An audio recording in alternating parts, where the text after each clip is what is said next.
Kumusta mga bro? Ride is life mga bro. Naglabas din ang Yamaha na pwedeng pagtapat sa mga new generation sporty scooter ng Kimco, which is the KRV 180.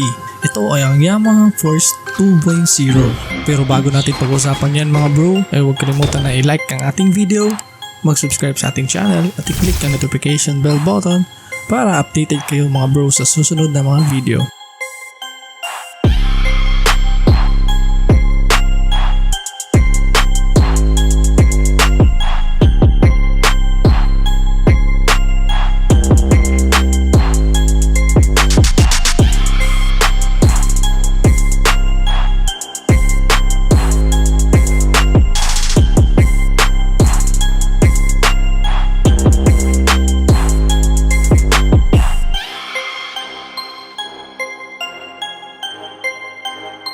Yamaha Force 2.0 2022 has officially launched mga bro sa Taiwan. Kung titignan mo ito mga bro, ay parang kapatid ito ng NMAX.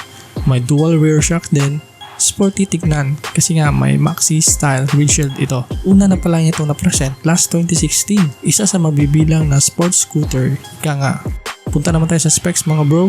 May dual headlamps ito mga bro at handlebar na pareho ng street naked bike model. Nakakatulong din ito para madali mong makontrol ang motor. May front tank hole ito mga bro na karaniwang makikita mo sa Taiwanese scooters. Aggressive tingnan ang headlamp pero hindi LED ang ginamit dito. Old school pa din kasi halogen lamps lang ang nilagay. Pero ang brake light ay LED na din ang ginamit dito. May tail ID at mudguard na din.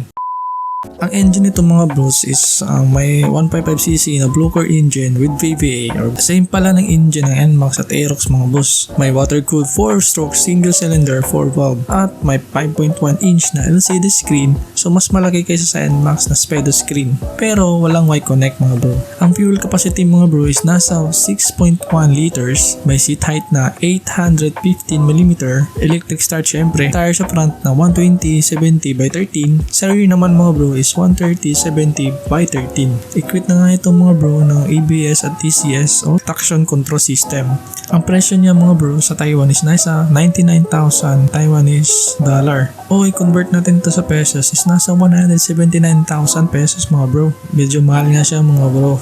Same lang naman ng engine at ng NMAX at Aerox. Ang addition lang niya mga bro is TCS, traction control system. Pero ayon sa website ng AC Biker mga bro is i-release lang ito sa Taiwan. May 4 na variant mga bro, black, gray, white at army green. So kayo mga bro, kung i-release ito sa atin, kukuha ka ba? Comment down below mga bro kung ano sa tingin nyo. Dito na lang ulit mga bro. Kita-kits sa next upload. Ako nga pala si BISAYA Explorer.